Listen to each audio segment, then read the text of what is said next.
Alright, so quick teardown video of this machine.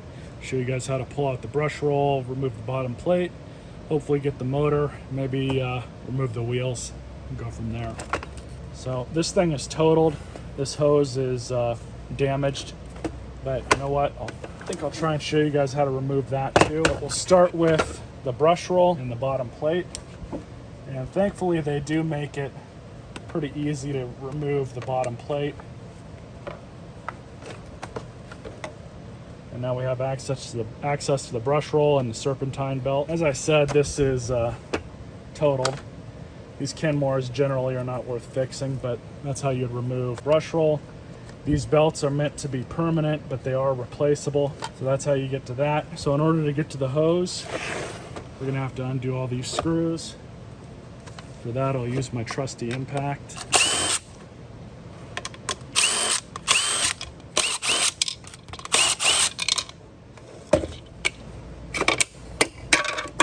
There we go.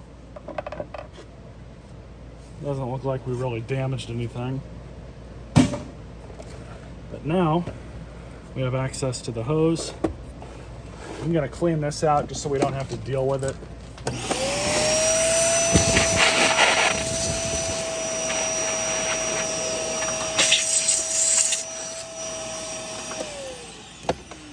That was one hell of a clog. So we've got some screws here.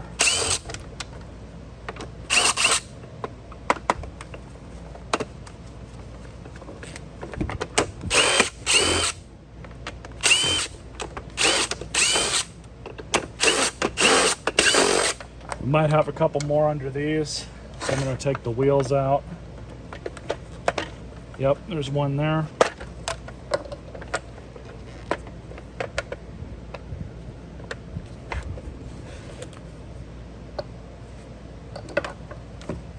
So it looks like it's just the one.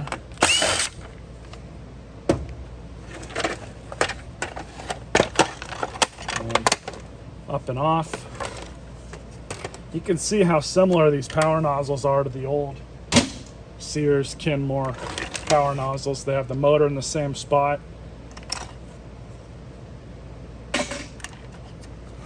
PCB. Now I am removing some extra stuff here, but you don't need to remove all this just to get to this.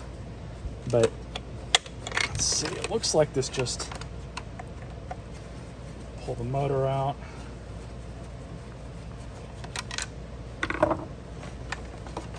To get this out of the way.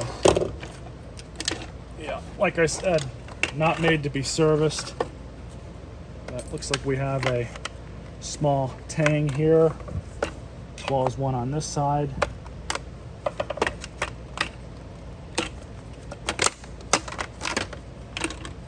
You can see how they have this laid in there.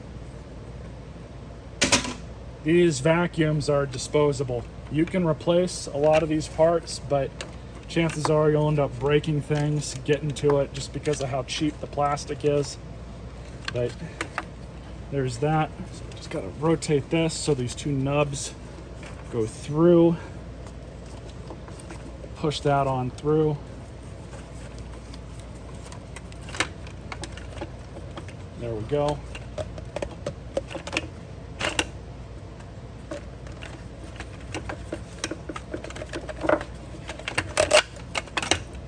That's how you remove the hose. You might be able to shave off a couple of those steps. This is just a general overview on how to do this. Don't take everything I'm saying as verbatim.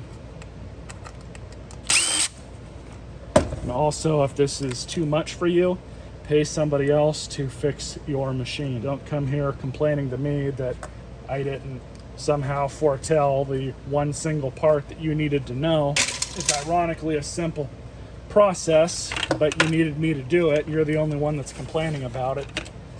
Get people like that all the time, and those are the kinds of people that really should not be tackling this, because I am not a mind reader. So to remove the wheels, these are held on by small C-clips. You can see right here.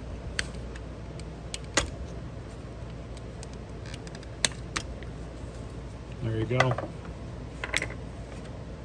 Wheel comes off just like that. and that's the small clip that retains the wheels. Don't want to lose that, though they are easy to find on Amazon. That's how you fully disassemble one of these. Like I said, these are not meant to be serviced. These entire vacuums are meant to be disposable. It's unfortunate, but that's the world we're living in. Nothing's made to last anymore. If you have one of these and you're trying to fix it, I'm sorry, but if your machine is too far gone, I recommend buying a better vacuum. Something from a vacuum store. They'll be able to point you in the right direction. But these machines just are not really all that great. Hope you guys enjoyed this video. Stay tuned for more.